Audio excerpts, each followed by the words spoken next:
Blue-eyed leucistics are some of the prettiest animals in the entire reptile hobby, let alone ball pythons.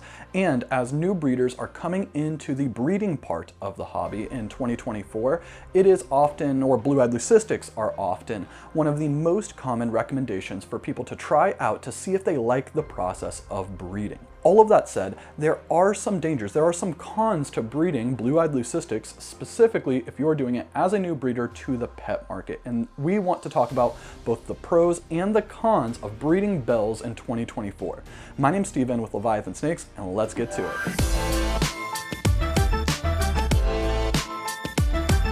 In my opinion, blue-eyed leucistics are some of the best animals specifically for the pet market, and I also think that they are responsible for getting so many, probably thousands, if not tens of thousands of people into the reptile hobby by just how absolutely beautiful those animals are. And we at Leviathan Snakes produce a handful of BEL clutches every single year specifically for the pet segment. So the reason why we do this is we think it is super important to grow the reptile hobby, and for the most part nobody is coming in, or very few people are coming in and dropping $5,000 on an individual animal for their very first snake. That said, they may be willing to drop $300 to $500 on an amazing animal that takes their breath away, and I personally believe BELs fit this perfectly. We recently had a clutch hatch out of BELs and Mystic Potions that I'm going to be showing the whole process throughout this video, but really this video is focused on the pros and cons of whether or not a new breeder should focus on breeding BELs specifically or only do it as a byproduct. The very first positive that I want to talk about for BELs is that they are accessible, and because they are accessible, anybody who wants to get them can. Whether that is the price point, because you can get a blue-eyed leucistic male or female, depending on the exact genes, pretty much anywhere between $300 and $500. That is really good because, again, that's within the range most people are willing to spend when they're getting into a new hobby. And in addition to that, the prices have held really steady for the last several years. In fact, when we got in, my very first ball python was a blue-eyed leucistic, and I'm pretty sure we paid $300 for him. So this was back in 2020, pretty much right before COVID really kicked off, and we still have that animal. He is actually the dad for all of our BEL clutches that we have. His name's Louie. He is a butter Mojave, and he's also 100% het for hypo, but because we don't do anything with hypo specifically for this project, that doesn't really matter, though technically all of his babies are all 50% het hypo. Oftentimes, when people are getting into the ball python breeding hobby, they get wowed with how beautiful the animals are. And I think that BELs are some of the most breathtaking animals in the entire industry. They can be stark white, or they can have some pattern if you are making like a Mystic Potion or a Super Mystic, and either way, they are incredible. And I personally think that the fact that they age perfectly, that there is no real change between a baby blue-eyed leucistic and an adult blue-eyed leucistic is really good, because it is not an uncommon problem in certain ball python mutations for the babies to look amazing, and by the time that they get to an adult, they have dulled out to the point where they don't really have those baby colors anymore, but you don't have to worry about that with a BEL. Altogether, this is really good for new people who are coming into the hobby, because there isn't going to be a situation where they buy the animal as a baby, and then by the time that it is 3 years old, they are disappointed because it doesn't look as good as it did 3 years ago. As I've already alluded to, there's also a fairly high demand for blue-eyed leucistics, specifically in the pet market. I think that they are probably one of the most common first ball pythons that people get, and because of this, because as new people come into the hobby and they are drawn to them, it ensures that the prices remain stable, because with the influx of people coming into the hobby and getting interested in a blue-eyed leucistic, and the amount of people producing those animals, it seems to be that there is a balance in that the price threshold for them, again, about $300 to $500, has held steady for pretty much the last 4 or 5 years. And I don't really see a situation where there's going to be a massive influx of BELs in the coming years, and I don't see a situation where there's going to be a massive decrease in the demand for BELs. So I personally think that this $300 to $500 is a fairly safe bet on what you probably are going to be able to get out of a BEL once you are able to produce them.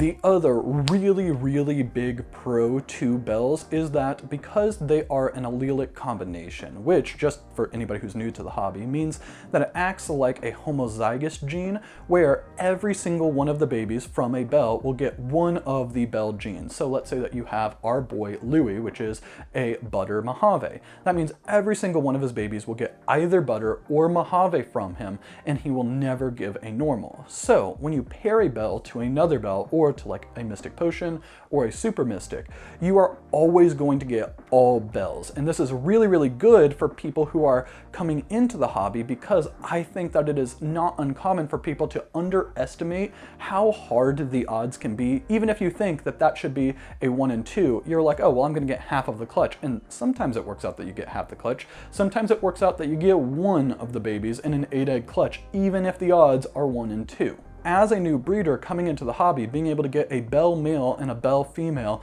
and grow them up, guarantee that the entire clutch will be BELs, it is setting you up in a way so that way you can make sure that you have the best possible chance to sell those animals to new people coming into the hobby once you are able to make babies in them.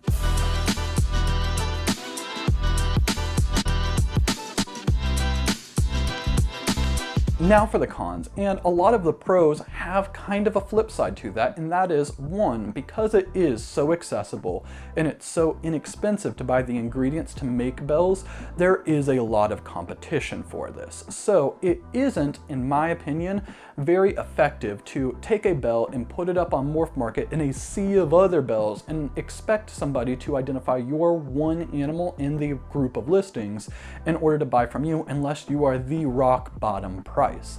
That said, if instead of trying to sell them on Morph Market, you sold them at local shows, I personally think that this goes way better, because as you're at a local show and somebody comes up to your table, they may see a BEL on your table, catches their interest, and depending on what's going on, they might buy it from you right then and there because they form a connection with it.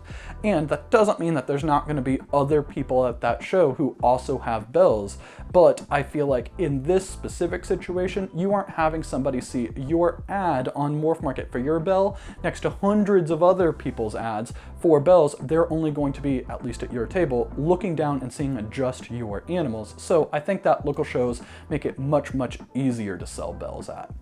In addition to local shows, I think that if you are really good at marketing your brand on social media, you can make a lot of sales through social media, specifically for BELs and mystic potions and all of those different things. As you post these pictures, for us at least, they consistently do very well, and they get a very wide reach. It is not uncommon for people to message us asking if we have any of that animal available.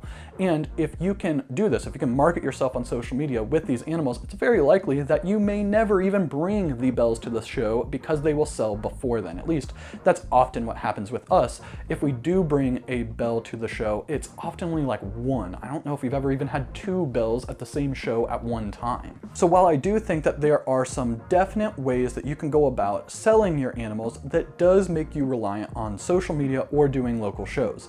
And by doing this, that means that you probably are going to have either a time investment or a money investment to make sure that you have enough equipment or quality in your posts in order to catch people's attention. So you're probably going to need to get display cases, a banner, a tablecloth, all of these different things. So there are other negative kind of costs that are associated with selling this way versus just putting up on the Morph Market.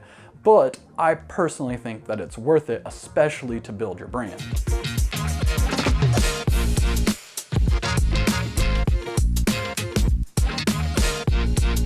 Another challenge, or another con to breeding specifically BELs, is that adding more genes into a BEL does not mean that it's going to be a better animal. In fact, for the, in my opinion, kind of best BELs are the ones that are purely all white, and they are a perfect example of this.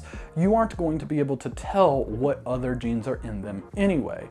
And because you can't tell what other genes are in them, you can always get them genetically tested through RGI on Morph Market or on Clutch to know exactly what's going to be in that animal.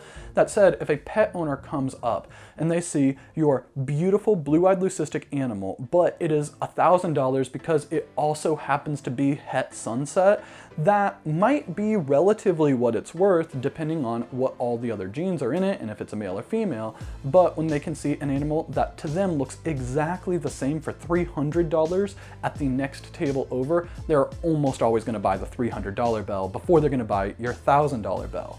Now, there is a pro to having BELs with some really high dollar hets or other genes in them, and that is that, again, it's guaranteeing that every single one of those BEL genes is getting passed on.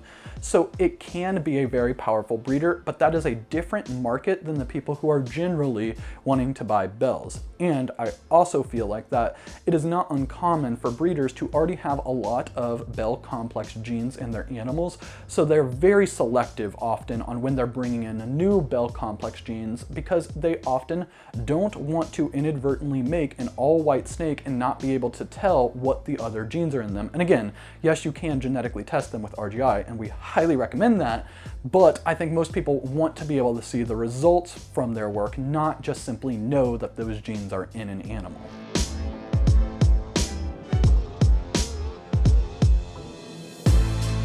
So all of this said, my recommendations are that I think that BELs are an amazing way to get into the hobby.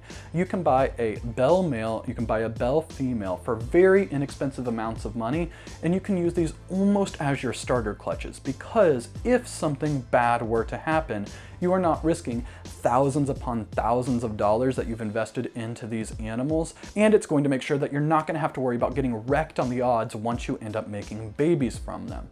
Once you do have those babies, they have consistently proven that they sell well to the pet market, and for new breeders, oftentimes the pet market is your primary market because they don't necessarily need to go buy a $10,000 animal from a leading edge breeder. They want to buy a $200, $300, $500 animal from the person who is going to give them amazing customer service and walk them through the entire process. And I think that smaller, newer breeders can do this much, much easier than the leading edge breeders, because the leading edge breeders just simply don't have enough time given their customer base. Finally, a last recommendation is when you are working your own breeding projects or you're getting a bunch of other genes into it, I highly recommend leveraging genetic testing so that way you can identify exactly what's in that animal and you don't have to worry about growing it up, breeding it, and then waiting for the babies to come out before you have an idea of what was actually in that BEL that was gene packed and you didn't know. So, overall, we hope you guys enjoyed the video. If you did, please don't forget to hit the like button, leave a comment, and subscribe, and we will see you next week.